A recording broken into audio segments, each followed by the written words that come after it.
कल्पना कीजिए कि दुनिया के सबसे बड़े तेल उत्पादक देशों में से एक की तेल रिफाइनरी पर मिसाइल हमला हो जाए। क्या इसका असर केवल उस देश तक सीमित रहेगा? बिल्कुल नहीं। इसका प्रभाव दुनिया की अर्थव्यवस्था, तेल की कीमतों, भारत की महंगाई और वैश्विक राजनीति तक पहुंच सकता है।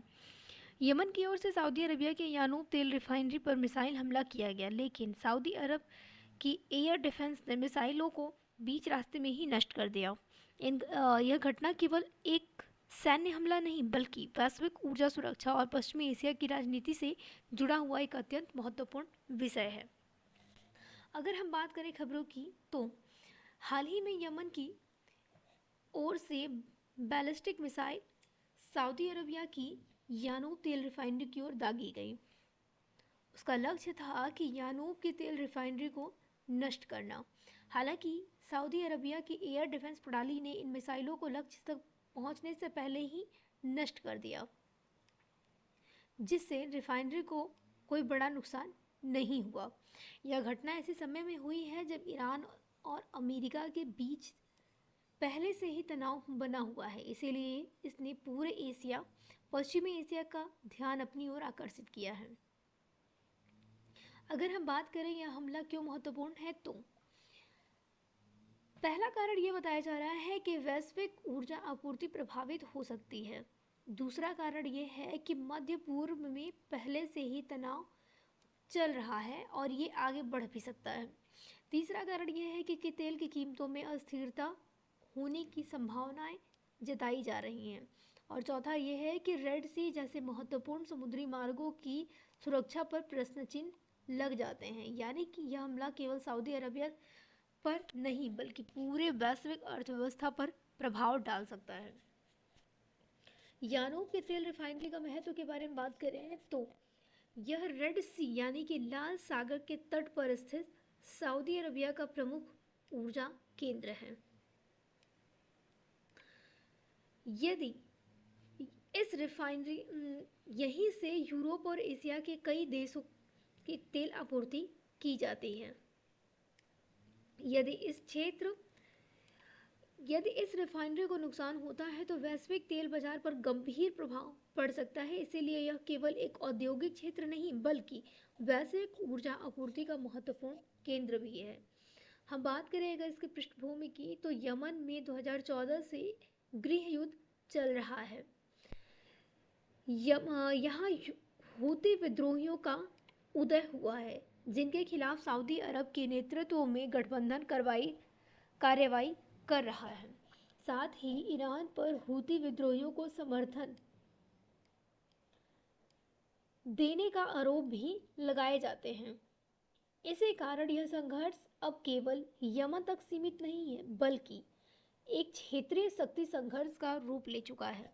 अगर हम इसके स्टेक होल्डर्स के बारे में बात करें, तो सबसे पहले सऊदी अरबिया, जिसकी ऊर्जा सुरक्षा दांव पर है। दूसरा है हूती विद्रोही, जो इस संघर्ष के प्रमुख पक्ष हैं। तीसरा है ईरान, जिस पर समर्थन देने के आरोप लगते हैं। और चौथा है अमेरिका, जो क्षेत्रीय सुरक्षा और अपने सहयोगियों के हितों की रक्षा करना चाहता है। इसके अलावा खाड़ी देश और वैश्विक तेल बाजार भी ऐसे संघर्ष से सीधे प्रभावित होते हैं। अगर हम वैश्विक प्रभाव के बारे में बात करें, तो यदि ऐसे लगातार हमले होते हैं तो दुनिया पर क्या प्रभाव पड़ेगा, इस बारे में बात कर रहे हैं। सबसे पहले तेल की कीमतों में अस्थिरता आएगी, यानी तेल की कीमतों में उतार चढ़ाव दिखाई देगा। दूसरा है कि ऊर्जा सुरक्षा प्रभावित होगी, समुद्री बीमा लागत बढ़ सकती है, निवेशकों में अनिश्चितता आ सकती है, तथा साथ ही वैश्विक महंगाई पर भी असर दिखाई देगा। इसलिए पश्चिमी एशिया में हर छोटी घटना का असर पूरी दुनिया पर दिखाई देता है। भारत की भारत पर क्या प्रभाव पड़ेगा इसका, तो भारत अपनी ऊर्जा आवश्यकताओं का बड़ा हिस्सा आयात करता है। यदि तेल महंगा होता है तो भारत का इंपोर्ट बढ़ सकता है, यानी आयात बिल बढ़ सकता है।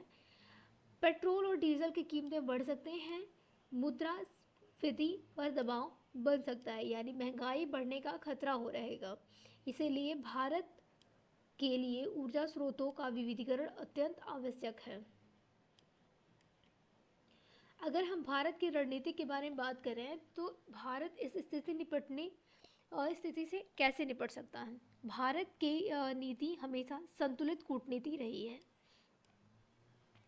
भारत सभी पक्षों के साथ संवाद बनाए रखता है। जरूरत पड़ने पर स्ट्रेटेजिक पेट्रोलियम रिजर्व का उपयोग किया जा सकता है।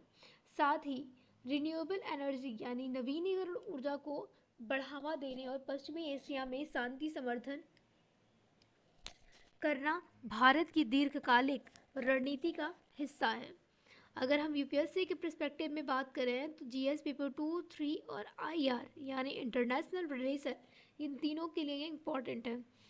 चैलेंजेस क्या आ सकते हैं? तो चैलेंजेस यही आते हैं कि यदि संघर्ष बढ़ता है तो रीजनल वॉर का खतरा बढ़ सकता है, ग्लोबल एनर्जी क्राइसिस पैदा हो सकती हैं, शिपिंग रूट्स की सुरक्षा प्रभावित हो सकती है, टेररिज्म और प्रॉक्सी वॉर को बढ़ावा मिल सकता है, साथ ही विश्व अर्थव्यवस्था पर दबाव बढ़ेगा तथा खाद्य एवं ईंधन महंगाई भी बढ़ सकती है। आगे का समाधान या फिर रास्ता क्या हो सकता है? तो सबसे पहले संघर्ष का शांतिपूर्ण समाधान आवश्यक है।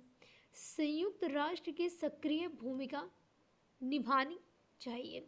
ऊर्जा आपूर्ति की सुरक्षा सुनिश्चित करनी होगी, क्षेत्रीय संवाद को बढ़ावा देना होगा और भविष्य के लिए स्वच्छ ऊर्जा में निवेश बढ़ाना होगा ताकि दुनिया तेल पर अत्यधिक निर्भर ना रहे। कंक्लूजन यही निकलेगा कि यह घटना केवल एक मिसाइल हमले की खबर नहीं है। यह हमें बताती है कि आज की दुनिया में ऊर्जा सुरक्षा, विदेश नीति, वैश्विक अर्थव्यवस्था और क्षेत्रीय शांति एक दूसरे से गहराई से जुड़े हुए हैं। भारत जैसे ऊर्जा आयातक देश के लिए ऐसी घटना पर सतर्क रहना और संतुलित कूटनीति अपनाना अत्यंत आवश्यक है। पश्चिमी एशिया में स्थिरता केवल क्षेत्रीय शांति नहीं बल्कि वैश्विक ऊर्जा सुरक्षा, आर्थिक स्थिरता भी आधारशिला है। आज के समय में तेल केवल ऊर्जा का स्रोत नहीं बल्कि वैश्विक राजनीति की धुरी है। जिस दिन पश्चिमी एशिया में शांति मजबूत होगी उस दिन दुनिया की ऊर्जा सुरक्षा और आर्थिक स्थिरता भी मजबूत होगी। धन्यवाद।